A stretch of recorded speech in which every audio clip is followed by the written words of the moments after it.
got so motherfucking design on right now. Bring it down, bring it down, bring it down. I got 3 old guys on the block.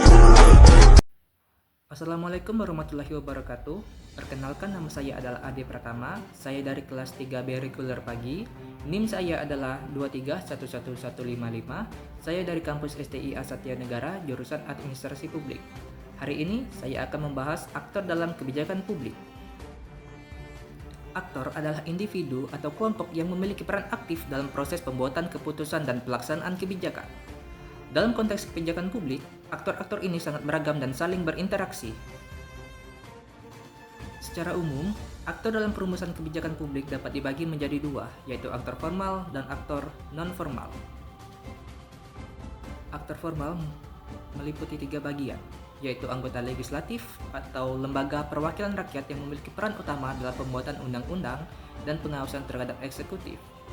Yang kedua adalah anggota eksekutif, yaitu cabang pemerintahan yang bertanggung jawab atas pelaksanaan kebijakan, termasuk presiden, menteri, dan birokrasi. Yang ketiga adalah anggota yudikatif, lembaga peradilan yang bertugas menafsirkan undang-undang dan menyelesaikan sengketa.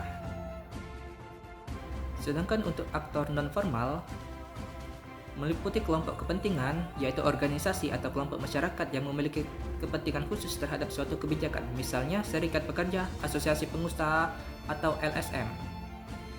Yang kedua adalah media massa. Media massa ini membentuk opini publik dan mempengaruhi persepsi masyarakat terhadap suatu kebijakan. Yang ketiga adalah pakar dan akademisi, menyediakan informasi dan analisis yang relevan untuk mendukung proses pembuatan kebijakan. Yang terakhir adalah partai politik, yaitu membentuk koalisi dan mempengaruhi arah kebijakan pemerintahan. Anggota legislatif berperan untuk membahas dan mengesahkan rancangan undang-undang, melakukan pengawasan terhadap pelaksanaan kebijakan, dan mewakili kepentingan konstituen. Anggota eksekutif mengusulkan rancangan undang-undang, melaksanakan kebijakan yang telah disahkan, dan memuat peraturan pelaksana. Anggota yudikatif menjaga agar kebijakan tidak bertentangan dengan konstitusi dan hukum yang berlaku, serta menyelesaikan sengketa yang timbul akibat kebijakan. Kelompok kepentingan berperan untuk melakukan advokasi, lobby, dan demonstrasi untuk mempengaruhi proses pembuatan kebijakan. Media massa berperan untuk menyebarkan informasi, membentuk opini publik, dan mengawasi kinerja pemerintahan. Sedangkan pakar dan akademisi berperan untuk menyediakan data, analisis, dan rekomendasi kebijakan yang berbasis bukti. Sedangkan partai politik berperan untuk membentuk koalisi pemerintahan, mempengaruhi agenda kebijakan, dan merekrut kader untuk mengisi jabatan politik. Yang pertama adalah kekuasaan. Aktor dengan kekuasaan yang lebih besar cenderung memiliki pengaruh yang lebih kuat dalam proses pembuatan kebijakan. Yang kedua adalah sumber daya. Aktor dengan sumber daya yang memadai, misalnya finansial dan informasi yang besar, memiliki kemampuan yang lebih besar untuk mempengaruhi kebijakan.